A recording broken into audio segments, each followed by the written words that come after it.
Hello, everyone, and welcome back to the Father-Son Packers podcast, your source for Packers news, notes, and analysis.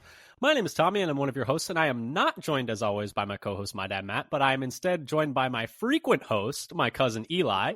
Eli, how you doing? I'm doing all right. What I thought was going to be a stressful work week actually turned out to be not that bad. It was 45 and sunny up here, so I got in around a disc golf this afternoon. So that's just too dang cold, man. That's too cold.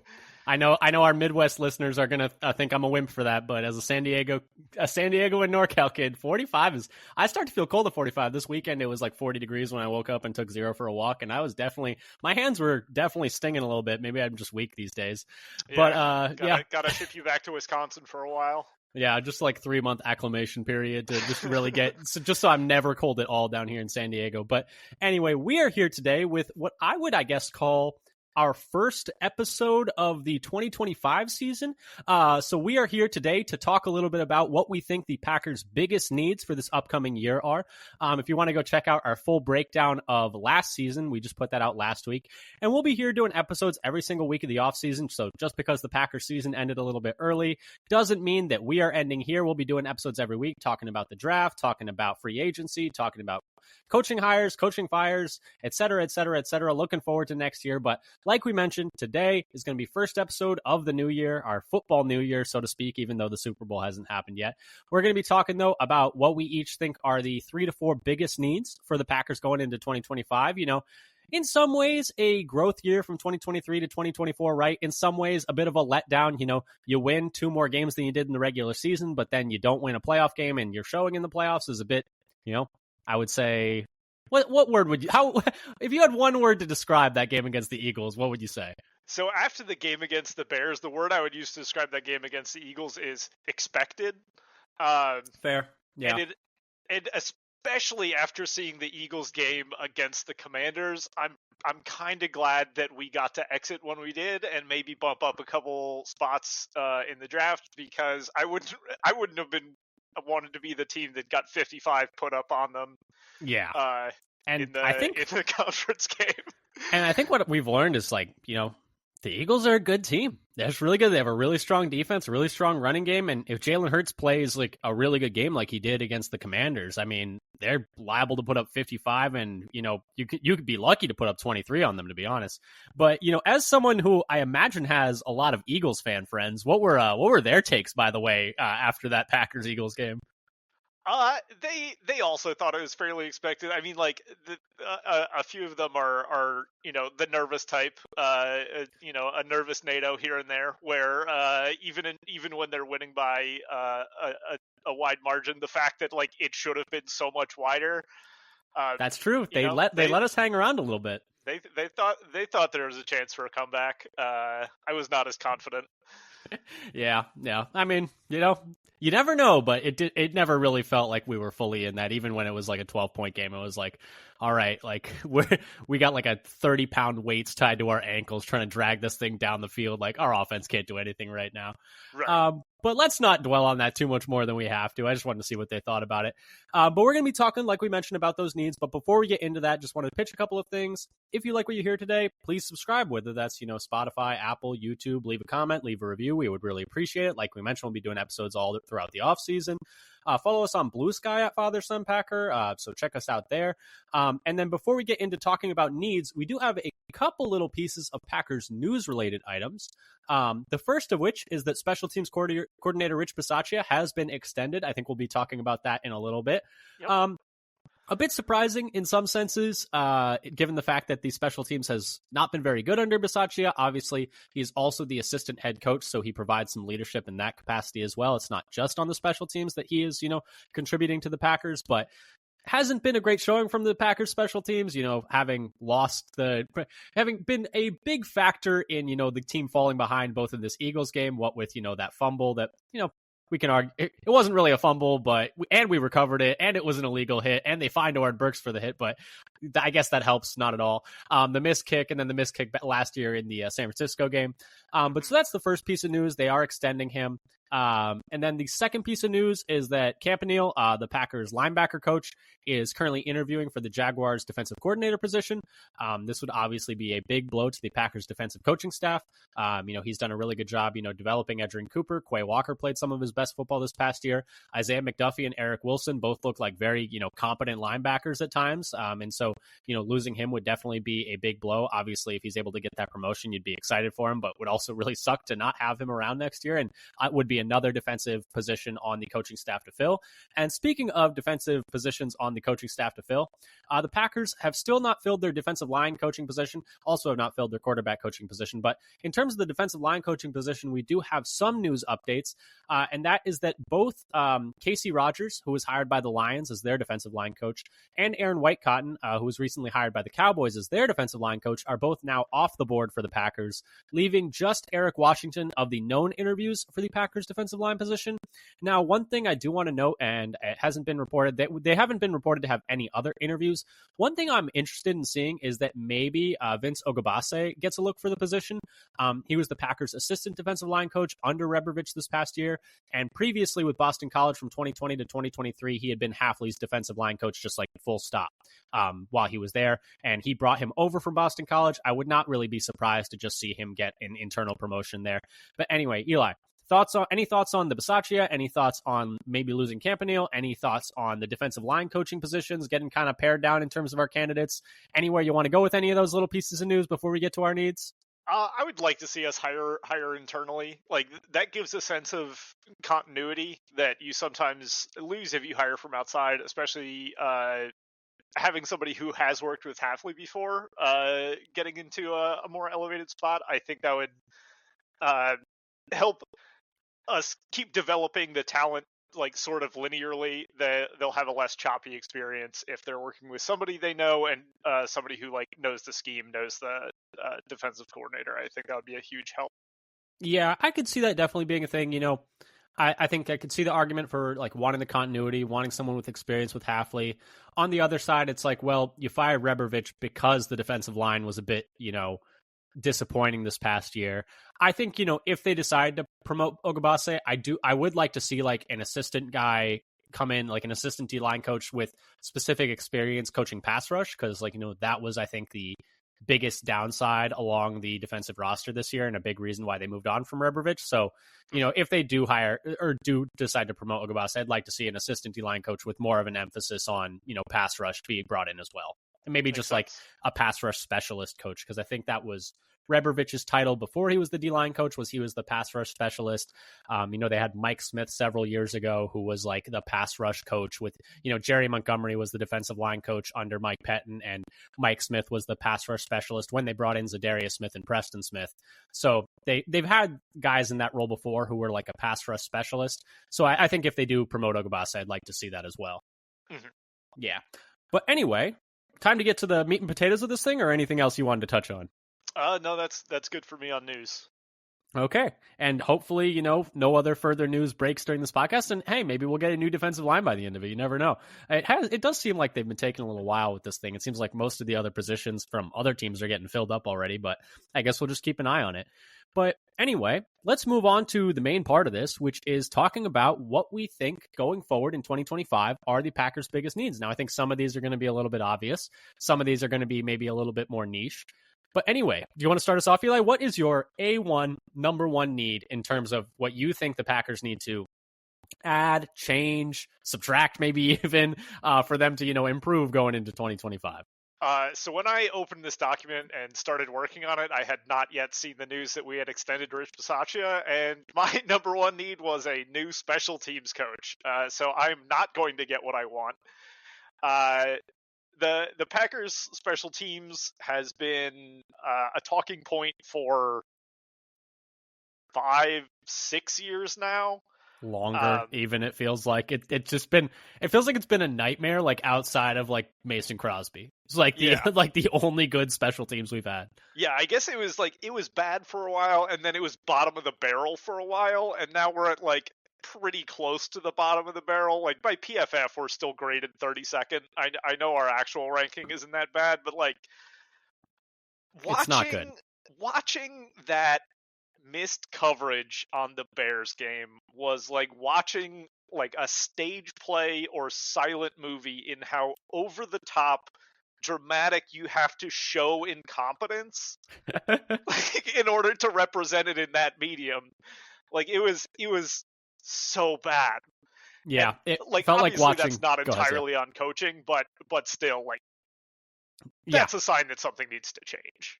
yeah, and it did, like you were mentioning. It felt like to me like watching a train crash in slow motion. Like it felt like watching a train just slide off the tracks like very slowly.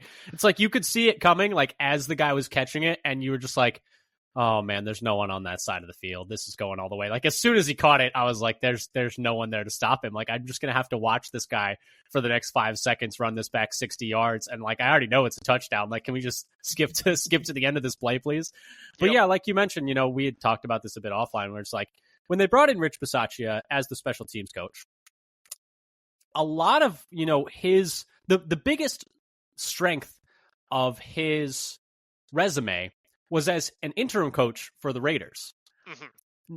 When you actually look at how his special teams have fared where he's been a special teams coach, it's not actually all that good. It's mostly like the highest marks are in like the 17, 16, 15 range. A lot of that on the back of just Daniel Carlson being really good kicker for the Raiders for several years.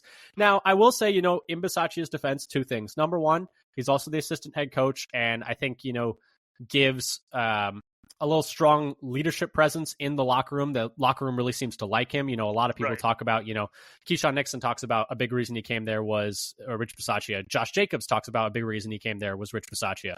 And so I think there is value there. Now, is there a scenario where they maybe just promote him to assistant head coach and you just bring in a different special teams coordinator? I think there would be a lot of value in doing that. Unfortunately, like it looks like it wouldn't happen this year, but maybe toward the end of his contract that's in consideration if he's not moving on, because he is. I mean, I guess coaching age is relative. And he's still got the juice. I think. Got a job, so exactly. Pete Carroll's like 74. Yeah, but Bisaccia's like what, 62? He's in his 60s. Yeah, I don't think he's that old for as far as coaches go. I will say though, just because they extend him, I don't think is necessarily like he had 1 more year on his contract.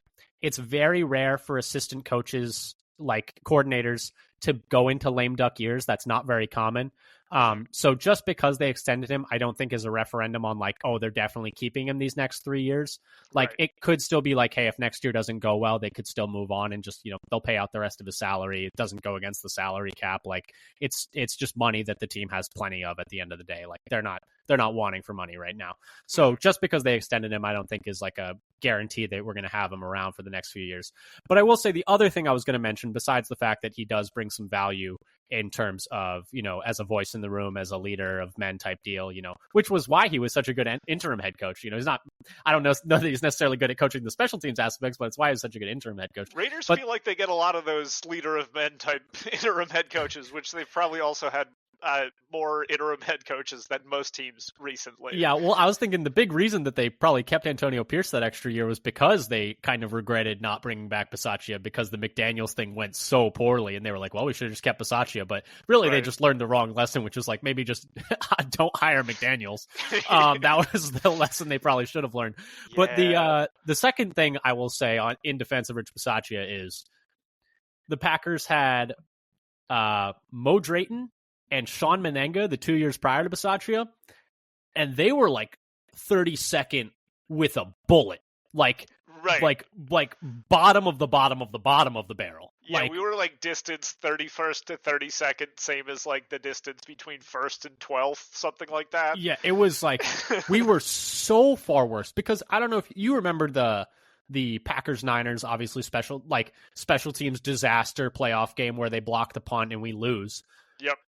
What I often forget about that game is we were 32nd in special teams that year by grade. If I remember correctly, they were 31st. So the 31st special teams was clowning us up and down the field. That's how bad it was under Drayton. And so obviously you're not getting enough out of Bisaccia, like the special teams. It kind of depends where you look, but like at highest, we're like 25th, 24th, which is just terrible. It's not good. Now, But is that a full season ranking? Like, I kind of want to reevaluate how that looks after we signed McManus, because McManus did solve a lot of our, like, point kicking woes that we were yeah, dealing with at the beginning of the season. yeah, and the thing is, it was so bad, like in terms of how I love Braden Narvison. Seems like a very nice guy. Seems really really wanted to root for him. Yep. But at the same time, it was just so abysmal. And so actually by the end of the year, over a full season ranking, by DVOA, actually Green Bay got up to 15th in special teams by the end of the year. Now the issue is, if you kind of I would like to look through it week by week, because that's a good question to see exactly where, because I do agree with you. If you started from like that Texans game and went onward, I would imagine it's not as bad. But at the same time, you lose back-to-back playoff games where your special teams has major mistakes. The missed Anders Carlson kick, and you can say, hey, that's on the kicker, that's a 40-yard. Anders Carlson was Rich Bisaccia's choice. He was the kicker that Bisaccia wanted, so he has to wear some of that. Yeah, yes, we drafted a kicker. Exactly, and it was like widely reported that Bisaccia had some level of input in that decision. And that was the first obviously, time this podcast really went off the rails. Was the episode where you guys talked about it's like Anders Carlson draft pick. It's like you look at it, it's like, well, he wasn't a good kicker in college, and maybe we'll turn it around. And newsflash, he never turned it around. It's not too late though. You never know. He's still kicking in the league. I think he was with the Jets this past year, but I think he had like another couple of very bad shanks. Actually, I don't think he ended the season with the Jets. I think they went through like 4 kickers and ended on not him. Yeah, and I don't know if this is something about me, and obviously I'm definitely oversharing, but I did have a dream like literally 3 days ago that he missed a 9-yard field goal. So like, not actually even possible. That doesn't exist. You cannot actually even have a 9-yard field goal, but I did have that. Yeah, but anyway, you can tell I'm emotionally scarred by the special teams of this Packers team. Before we get away from special teams too much, like I don't want to spend too much time on special teams, but I had a couple questions about our punting strategy, use of Daniel Whelan.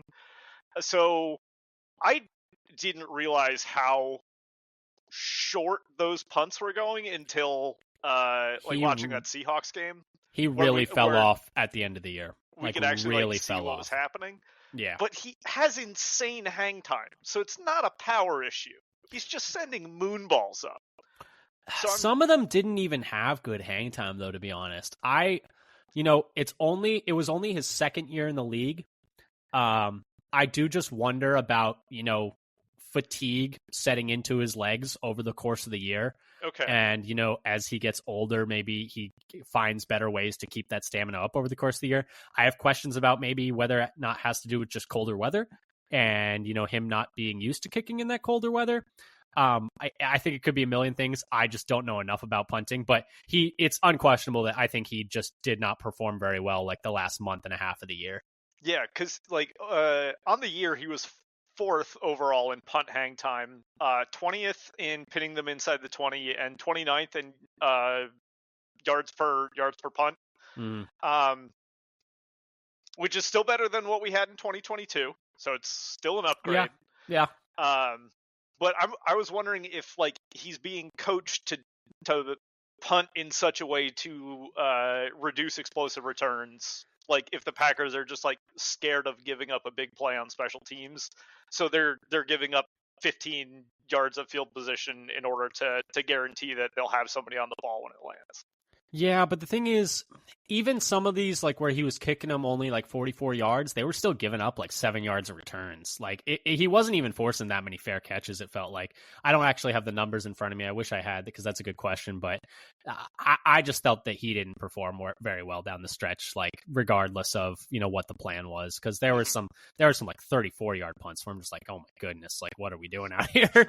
Right, that's child soccer level exactly. of punting. This is like some high school punting, but no, yeah, I think he can do better down the stretch, but yeah, but just, special teams wise, punt coverage wasn't very good. Kick coverage wasn't great. Kick returns were really poor, especially in that Eagles game. even outside of the fumble, they were not getting very much distance on those returns, and that was a problem.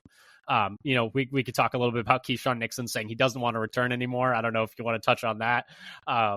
Yeah, I mean, he looked really good in 2023, and I don't know if it was the rule change or what, but that's not the spot for him anymore. I think it's got to be the rule change, because it's so shocking to go from back-to-back All-Pro to, like, I would say average at best, kick return this year, maybe slightly above average. Well, slightly above in terms of, like, raw skill, but, like, bottom 25% in terms of decision making. Yeah, I mean, it's like on one hand, it's like when you're that dynamic of a returner, you're going to want to return it out of the end zone sometimes when you're, like, feeling yourself. But I think you just have to, that's part of what Bisaccia has to do, is, like, just get it through his head. It's like, hey, man, with the new rules and the touchback back to the 30, anytime it's in the end zone, you just got to take a knee. Like, there's no which scenario. Also goes for interceptions, which I forget who was responsible for that one, but caught an interception in the end zone, ran 8 yards out, and immediately got smashed. That was Carrington Valentine. That was against the Seahawks. I 100% remember that play, yes. No, that one, and he was holding it like a loaf of bread, too. And the best part was, he had an interception 2 weeks after that against the Vikings, I think it was, and fumbled it almost immediately. So yes. it was definitely multiple times his decision making on interception returns was questionable at best. Let's move on to the next need, though, because we could talk about special teams all day long, and it has been bad, and it's been bad under Bisaccia, but it hasn't been as bad as it has been. So you could say, like, hey, if you're controlling, like, for, like, everything else around, he has been better than the other special teams coordinators that they've had. So, but I do still think they need more out of that unit. And, I guess we'll see how this year goes. You'd hope it'd be a bit of a, like, evaluation year. Like, hey, if it's not good again this year, maybe we make a change, but I guess we'll see. For me, though, you were saying a little bit before the show, maybe we'll try out Marshawn Lloyd. I think that'd be fun. Yeah, Lloyd at kick returner, I think, could be interesting. It seems like more of a running play now, with the way that everyone's lined up, and you kind of just have to pick a gap and go. So I think having a running back there, and Lloyd's got some juice, so it'd be interesting. Just has to make sure, although, did have a lot of fumbling issues in college, so maybe that might not be a good idea. Secure the loaf. Okay, moving on. My number one need should be no surprise to anyone. It's edge rusher. We already talked about this a little bit in our 2024, breakdown, looking back, but just wasn't good enough this year. According to PFF in 2024, Packers ranked 24th in win rate amongst edge rushing groups. Amongst 158 edge rushers with at least 41 pass rush snaps. Brenton Cox was 24th in win rate. Gary was 55th. Mosby was 88th. LVN was 90th. And Enigbare was 120th.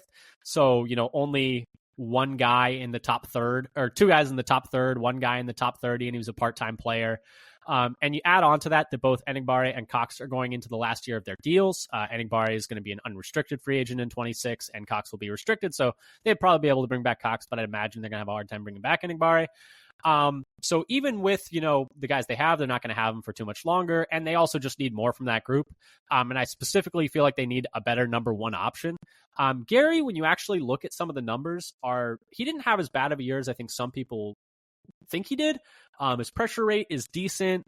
His time to pressure is not great, but it's not the worst. He had a good number, over 20 quick pressures on the season per NFL Pro. It was a fine year, just not as good as like what they're paying for. But it was still a solid year, especially considering when you look at the guys around him and he's just not getting a whole lot of help from the other guys next to him. In terms of free agency, the big fish is probably Khalil Mack. Yeah, he's older. It would be kind of in the vein of a Julius Peppers type signing. He's coming off a season where he was still 14th amongst all edge rushers in pressure rate, which is still really good. So he's coming off of a strong season still. The downside, though, this past season was that his time to pressure wasn't very good. So on the pressures he was getting, he just wasn't getting there very quickly. Just 3.03 seconds. Worse than Gary by a good amount. Gary was at like 2.84. That's a really big gap. Only 13 quick pressures, which also wasn't fantastic. Some other free agency options include Josh Sweat, who was like, a kind of designated pass rusher type from the Eagles. Chase Young, who played for the Saints this past year, had really good pressure rate numbers, also not great time to pressure numbers. He was a very high pick a few years ago that hasn't quite lived up to it, but has been making a decent number of, plays as like a number 2 rusher some other places. Baron Browning with the Cardinals, also a bit more of a designated pass rusher type. Same with Azeez Ojulari. I don't really love any of these options as a number 1 guy outside of maybe Khalil Mack. In terms of the draft, though, there are currently 7 edge rushers in the consensus Big Board's top 32. So there should be a lot of good options for the Packers to maybe take a swing in the first round this past year. Obviously, this sucks given the fact that they just used like the 12th overall pick on Lucas Van Ness, which is not working out at all right now. And hey, maybe he just gets better this next year. You never know, but it has not been good through 2 years. Some guys to watch are James Pierce Jr. out of Tennessee, Mike Green out of Marshall, I believe it is, are 2 guys who are around where the Packers are picking right now. Obviously, with the whole half the Senior Bowl still to go and the Combine still to go, et cetera, et cetera. These, where these guys are going is going to fluctuate a lot, but definitely have your eyes on edge rusher in the draft because I could see them going that route again, but this time hopefully getting a more impact player in that spot. So around the Packers spot on the draft board, I'm seeing a lot of edge rushers and I'm seeing a lot of interior linebackers, and I know that you're about to talk about this on your next segment. Mm-hmm. But to me, it feels like our need, like even though we definitely need edge help, in terms of like raw volume of people, our linebacker need is much greater. So I'm wondering if the abundance of those players, like, do you think it'll just come down to who's available when we're drafting, or do you think we're going to like settle in on a position and just get whoever at that position we're looking for? So 2 things, or 3 things. Number 1, they always love saying that, their biggest like buzzword is always best player available. They're just going to go off their board if it's a linebacker, an edge, even if it's like a safety. Probably not if it's a safety, but right. Just because they have so many now. But they're just going to take the best player available. For me, though, I think that I would argue they have an elite talent at linebacker already with Cooper. Okay. And they're in more dire need of an elite talent at edge. So I just think that they should go edge there. And also, you got to wonder what they think about, Quay Walker taken in the first round. Hasn't really worked out that well. Cooper in the second round has worked out very well. I wonder if they ever, I do wonder how much these teams go and like look at past drafts and are like, well, this worked for us then, this didn't work for us then. Like, let's reevaluate how we approach this. Or if they're just like, well, you just got to, trust your process and just kind of, you're going to have some misses and it doesn't mean you need to change a lot. So I do wonder about that. But I do still think that edge rusher or wide receiver, I think, are probably the 2 things I would look at in the first round the most this year. Now, it's not a very good draft for wide receiver, so that's probably going to be kind of a no-go, unless, someone falls unexpectedly. But I would not be surprised to see them go edge rusher or maybe even interior defensive line if they're, like, really worried about how Kenny looked this past year. Right. Yeah, I'm going to talk a little bit about wide receiver later, but looking at it, there's, like, a handful of first rounds and then like 3 in the second round and like it's not a very good year. Third round. Yeah, exactly. It's like Ted McMillan, who's going to go like top 10 probably, unless he like totally bombs his testing, which I'd be surprised. Mm-hmm. It's like I think it's Burden out of Missouri. It's a couple of the TCU guys are expected to go in the second round. One of them's like a Laviska Shenault clone, so like your mileage might vary on that. That didn't go very well the last time. And then, it's just not a super strong. And then I guess whether or not you consider Travis Hunter a wide receiver, like if he's a receiver, then he's going top 10. If he's a corner, he's going top 10 anyways. But like he's also at the top of that list as well. But yeah, so I do just think that edge, like the pass rush was just so bad this year and was such a big problem. Now they were able to like coach their way around it a lot, which is just, I think, a testament to Halfley and how the secondary was playing. Mm-hmm. But I just think they need another playmaker there because I don't know if you were listening when my dad and I were talking about, situations where they were like in a scenario where they needed to stop to either get the ball back down a score or or it was a tie game. But it was like they had like, I think it was like 10 opportunities and failed on 8 of them. And yeah, it was very brutal. So they just I imagine that had 10 opportunities and failed on 8 of them against teams that like weren't the Saints. Like Yeah, it it's felt like it felt like we were getting those good stops against really bad teams, but when we yeah, needed it, like in any game we were losing, we were not getting those. yeah. One of those stops was against the Colts. Yep. I remember off the top of my head, and then another one was against. Oh goodness, what was the other We had a one? couple good ones against Miami. Yeah, but that was never a game. Like Right. I mean, like stops like in the fourth quarter at the end of games. Like it was like because we were looking at them, it was like, oh, the game against the Vikings and the second game against the Vikings where you're down three, or no, you're down. I think it was like 6 points. I'm having trouble remembering, but you're down a score. If you get a stop, you can get the ball back to try and drive and win it.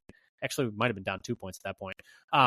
And you're not able to get off the field. Like they get a couple of first downs. Or the one right, against like that Cam Akers catch where we really should have connected on somebody, or the Lions fumble touchdown. or We should have gotten home on.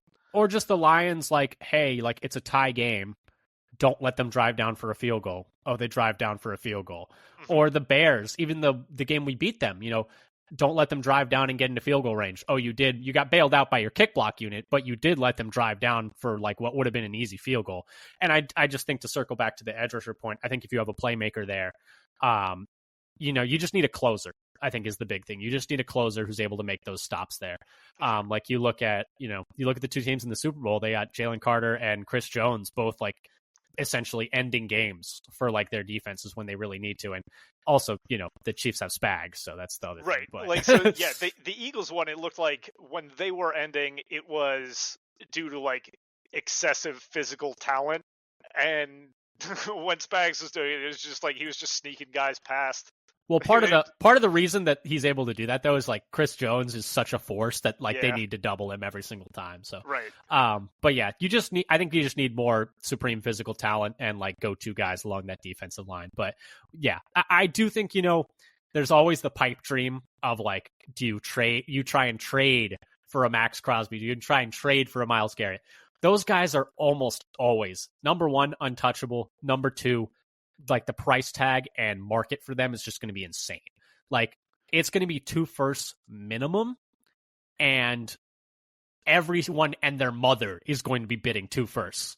Right. And it would pretty much just be about like, do the Raiders think your 2 firsts are going to be better than these other teams' 2 firsts? Which are maybe probably not. Probably not. Like Crosby. Exactly. Like if all these teams bid 2 firsts, like they would just have to think that you are going to be bad.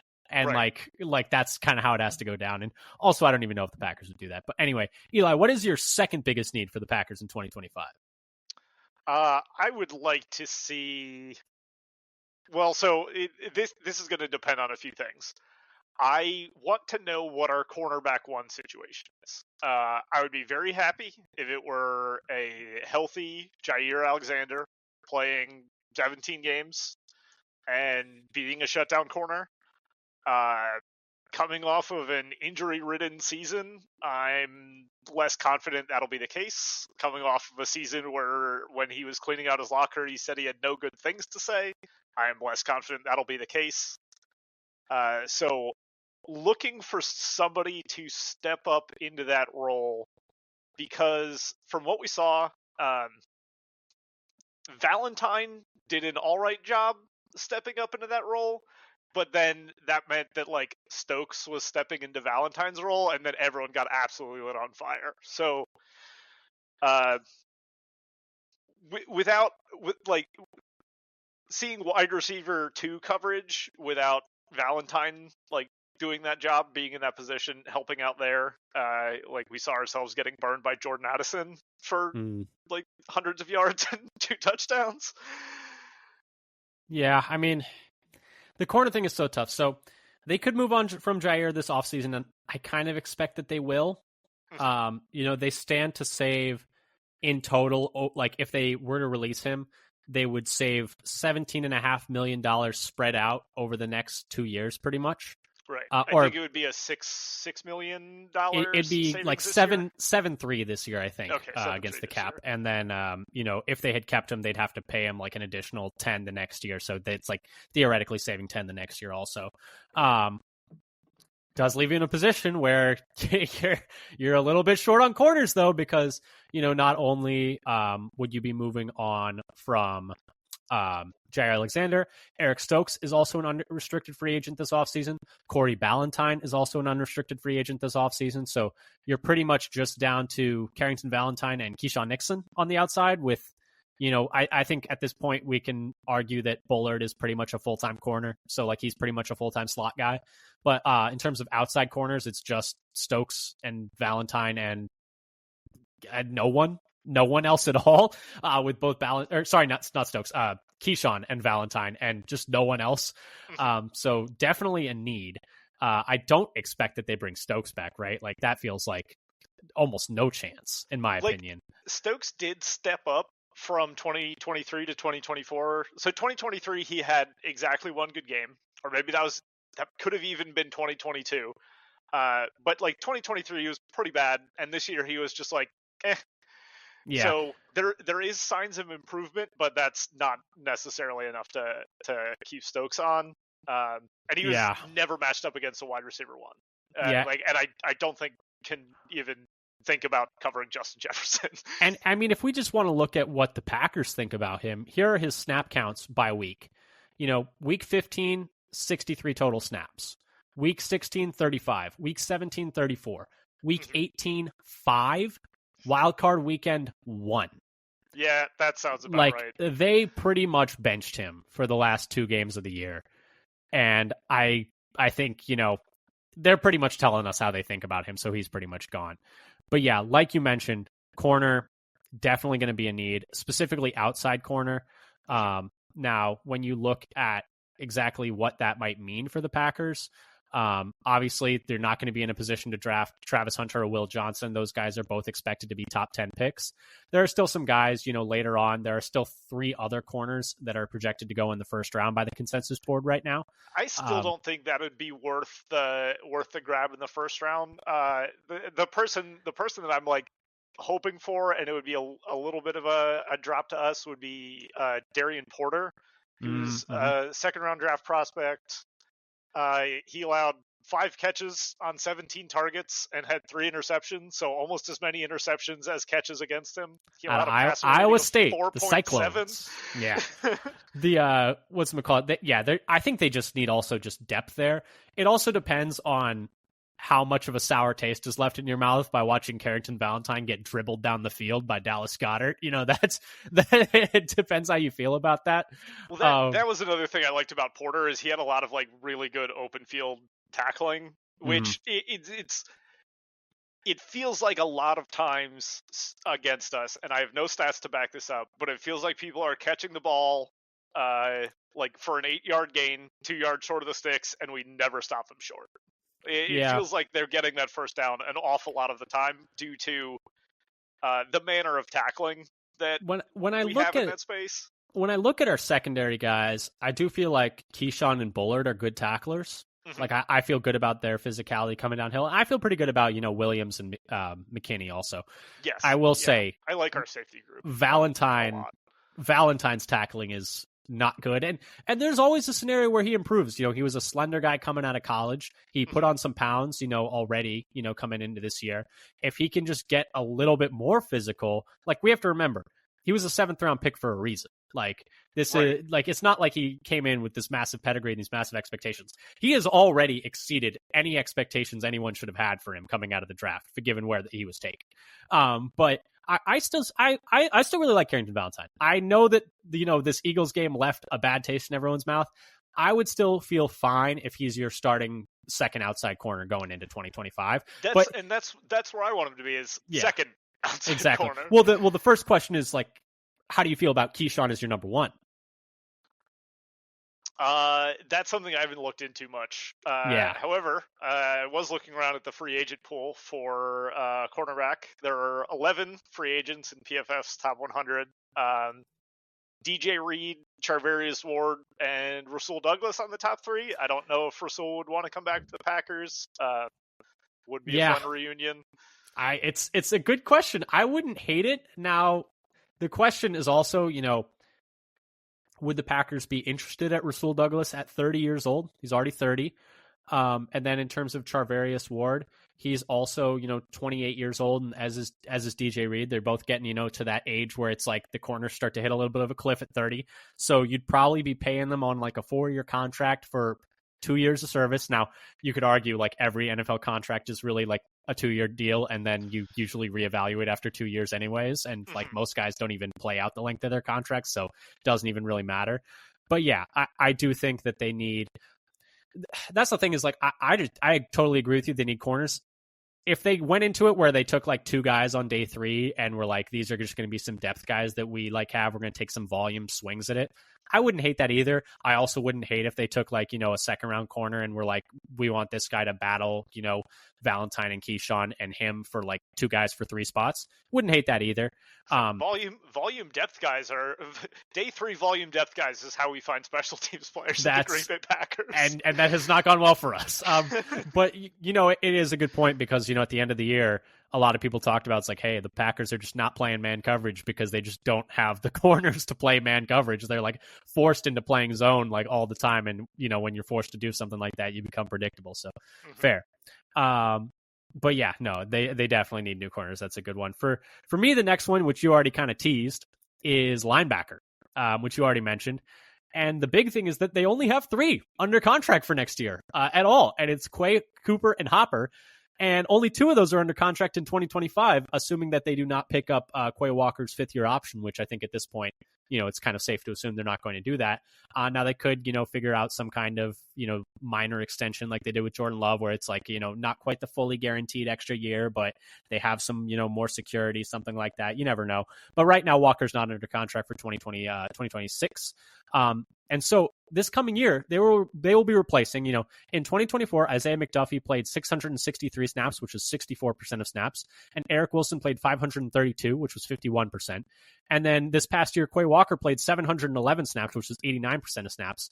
So overall, of the 2,392 snaps at linebacker this year, in the next 2 years, you're losing 1,900 of those, which is 80%. So you just need some bodies there, and you also need some starters. Now, I think Cooper is already seeming like a rising star. There's that stat going around where it's like only him, what is his name? Goodness. Only him, Ryan Urlacher, and D'Amico Ryans have like 3.5 sacks, 4 passes defended, and at least 80 tackles and a certain number of tackles for loss. It's one of those like arbitrary cutoff stats where it's like obviously this doesn't actually mean anything, but the point being he had a very good rookie year, and obviously you need him to continue that. We saw, a great rookie year does not necessarily indicate you're going to have a great second year. Sophomore slump is a term for a reason. But you already feel like you have Cooper. But outside of that, assuming Quay is gone after this next year, Hopper only played 17 snaps this past season. He had 2 tackles and 1 missed tackle, 3 targets, 2 catches for 15 yards.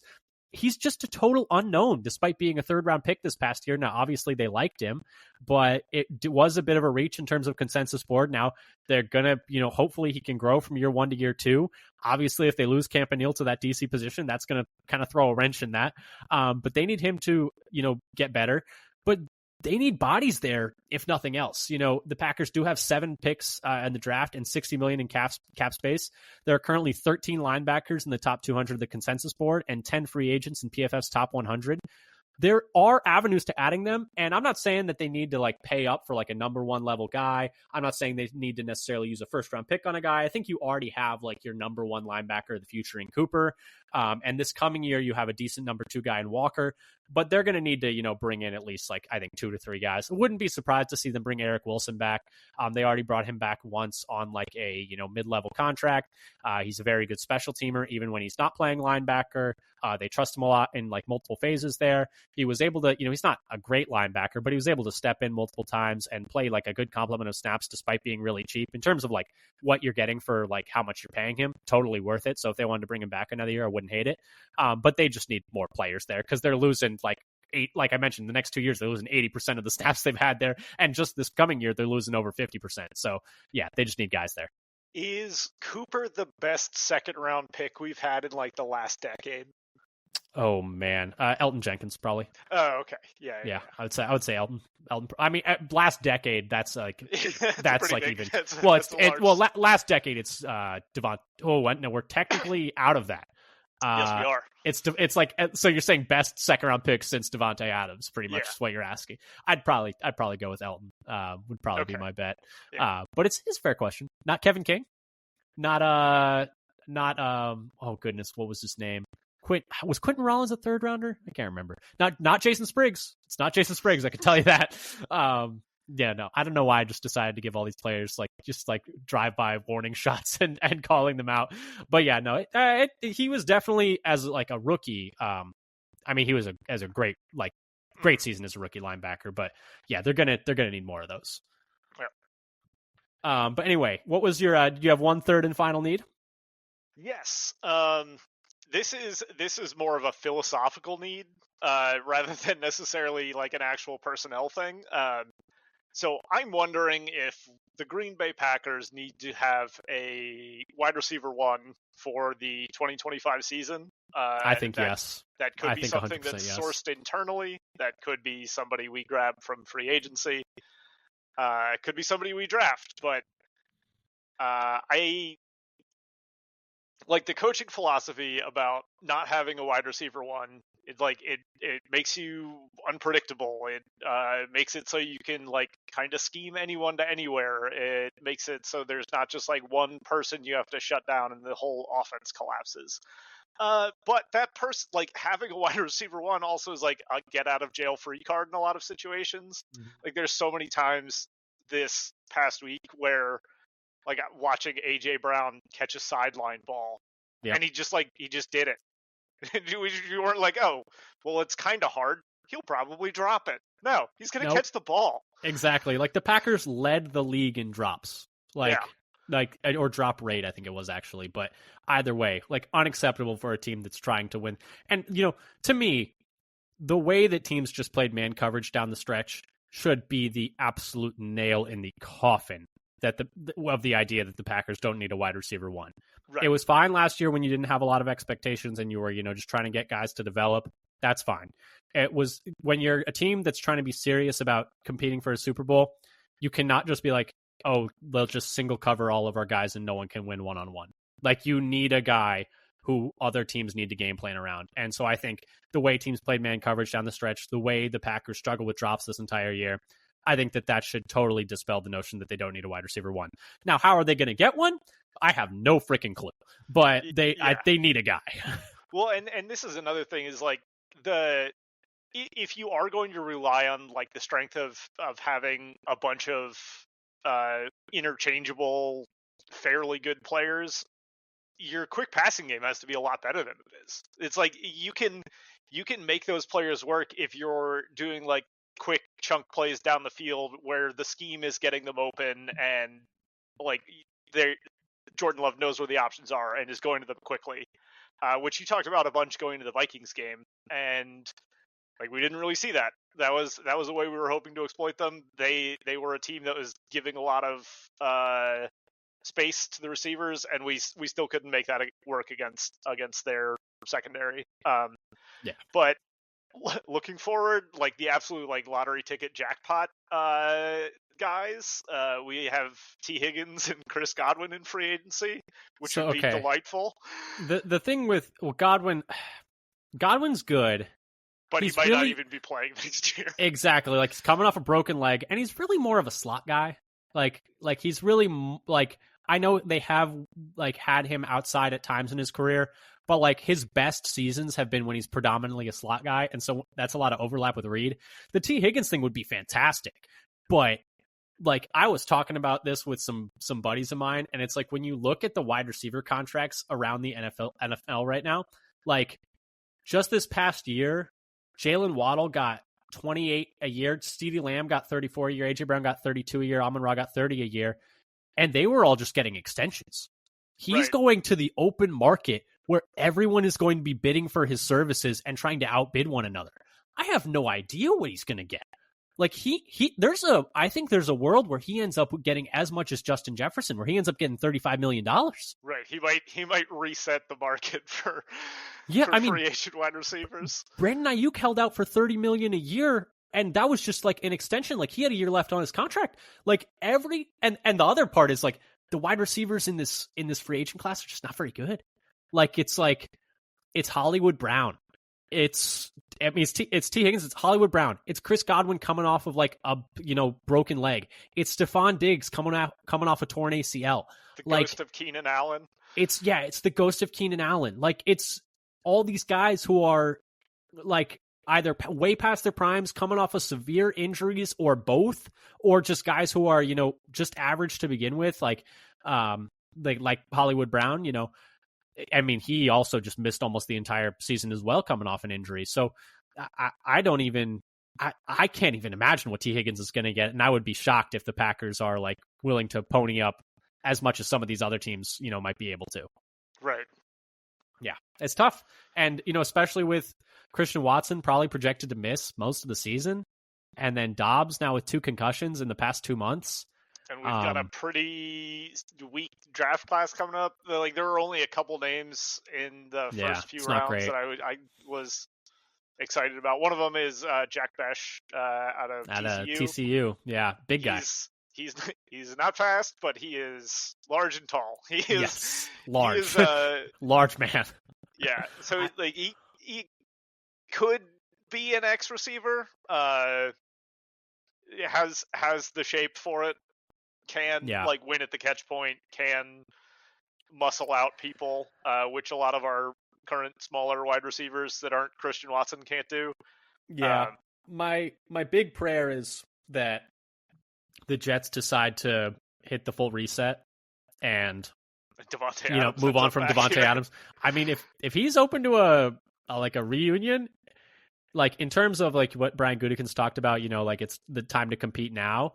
Like a 3 year deal for Devontae Adams for like the last like couple of good years of his career, like thinking like a Mike Evans vein, what Mike Evans is doing for Tampa right now, where like, he's clearly lost a step, but he's still dominating. Like Devontae Adams was still really good with the Jets this year. Like he was still quite good. He was still a target hog. He was still, turned back the clock several times this year. He's not what he was, but I think he could still be a borderline 1 and like draw and still beat man coverage. Like we don't have anyone that could beat man coverage. So no, yeah, I would not be opposed to a Devontae Adams reunion if like the Jets end up moving off of him. I think you're going to get the monkey's paw version of this storyline where the Jets do move off of a Packers wide receiver and we have a reunion and it's Alan Lazard time. Nice. Sweet. Fantastic. I mean, I don't know if you saw, but like the top 4 in drops at one point this season were Jaden Reed, Alan Lazard, Dontavian Wicks, and Marquez Valdez-Scantling. And it was like, oh, fantastic. We have a type. Packers and former Packers. Yes. Excellent. Excellent. My final need, though, as we wrap things up here, though, is offensive line depth specifically. I think you're going into next year feeling pretty good about your starting 5. Probably going to have Walker still at left tackle, Tom still at right tackle, Elton might kick into center. Now, Josh Myers is an unrestricted free agent. They've talked really highly about him based on Gutekunst's, comments during his final end-of-year presser. I wouldn't be surprised if they try and bring him back. But just this past year, if you remember, they tried to bring John Runyon back, but, it ultimately he demanded a higher price from the Giants than the Packers were willing to pay. So I could see a scenario where he's back. If not, I'd imagine Elton kicks into center, Jordan Morgan at left guard, and then Sean Ryan at right guard. So you feel okay about your 5. But Andre Dillard is also going into restricted free agency. So you're losing, a bit of left tackle depth. Add on to that the fact that we saw Kadeem Telford and Travis Glover in that playoff game, and it was not very good. Specifically Glover. No. And I don't want to like hammer Glover for that. I mean, he's a rookie tackle playing guard for the first time all season outside of garbage time. I think they just put him in a terrible position. I have no idea why they wanted to do that. Telford was like fine, but he wasn't great. And then we saw, when Myers got hurt at the end of that game, they're about to cut to commercial, and Jacob Monk is taking some practice snaps with Jordan Love, looking like he's about to come in at center. And then they come back from commercial and Sean Ryan's at center. And so I've joked with my dad about this. I'm like, man, how bad were those practice snaps like during that commercial break where they were just like, actually, never mind, Jacob, go back to the bench. This is not working. But yeah, so something happened during that break where they were just like, actually, sorry, Jacob, that's not going to work. So clearly, their 1, 2, and 3 depth pieces you don't feel great about. Like maybe you feel okay about Telford, but Glover and Monk were not good when they played, and Monk was like inactive half the time at the end of the year as well. So and then when he had the chance to go in, they immediately pivoted as soon as he started taking any kind of practice reps. So that's kind of telling. So the depth that you have right now is not good. And then add on to that you are getting Jordan Morgan back, but add on to that Rasheed Walker, Zach Tom, and Sean Ryan are all going into the last years of their deals. I would expect they're going to extend Zach Tom this offseason. I don't know if they're going to extend Rasheed Walker or Sean Ryan this offseason. Ryan's coming off of one good year of football. Rasheed Walker is a fine tackle. He's like average to slightly above average, but do you really want to pay a premium for that? Or do you want to just try and draft his heir apparent or maybe even trot Jordan Morgan out there? So in 2 years, you're going to be down 4 of your 5 starters from this past year with just like Elton and Morgan as guys you feel really good about. So the coffers are getting kind of bare, especially in 2026. You don't feel great about the depth you have right now. You got 7 picks. I would not be surprised if 3 of those are offensive linemen, especially on day 3. Yeah. Do you think there's a chance that we'll try to do some trade back wizardry and attempt to get more picks? It feels like 7's not enough for the Packers these days. It feels like we need like 10 or 11 to really. If you're asking me done. If I think Gutekunst is going to trade back, the answer is almost always yes. I think when he is given an opportunity to trade back, I think he is like, yes, please let me do that. Exactly. I would not be shocked at all if he traded back and got multiple picks. I'm actually struggling to think back like. When was the last time he didn't like have at least one trade back or in a draft? I can't remember. Right. But yeah, no, I wouldn't be shocked at all if he traded back. This past year he traded back and ended up picking Cooper, I think it was. Year before they traded back and ended up picking Jaden Reed. That's definitely something they love doing. All right. I think that's all for me on Packers needs for 2025. I'm getting excited for mock draft season. Oh yeah, excited to see more of those. I'm already deep diving into all the Senior Bowl articles that are being published, all the Shrine Bowl articles that are being published. It's always like they're always a little bit more like quarterback centric because obviously quarterback's the most important position. So you have to. I end up skipping through some of that stuff just because I'm like, whatever. But like probably not this year though because the quarterback class is worse than the wide receiver class. Yeah, like I think Cam Ward is solid. I think Shedeur is solid, but obviously, everything's going to look worse when you're coming off of a quarterback draft that looks like it could be generational this past year, just in terms of like quality and quantity. Yeah. So especially with Drake May becoming a Pro Bowler. I don't know if you saw that. They just sure. Him and Russell Wilson both got promoted to Pro Bowlers, which is that's something. Now, does that mean they get to do all the fun side events too? Like, do they get to do the golf and the? Yeah, I think so. I think they get the full pass. They get that unlocks all the levels. But anyway, yeah. So wrapping up here, this has been our first podcast of the 2025 season. I would say, in some ways, talking about the biggest needs the Packers have. If you like what you heard here, please subscribe. With like we mentioned, that's Spotify, YouTube, Apple, all 3. Leave a comment, leave a review. It really help us out. Like we already mentioned, we're going to be doing an episode, throughout the course of the whole entire offseason, every single week, episode a week, talking about the draft, talking about Senior Bowl, talking about free agency. A lot of moves for the Packers to do. We still feel really excited about where the Packers sit right now going into 2025. Obviously, there's some holes in the roster, like we mentioned today. Obviously, there's some holes in the coaching staff, like we mentioned today. But hopefully those can get patched up and the Packers can make a stride from 2024 into 2025 and, really hopefully hit the highs of 2023 with some of the consistency of 2024, I guess is kind of how I feel about it a little bit. Sure. And, just not fall apart down the stretch like they did this past year. But anyway, makes Eli, sense. Thanks again for filling in for my dad. Once again, appreciate it. Yeah. And, until next time, go Pack Go. Go Pack Go.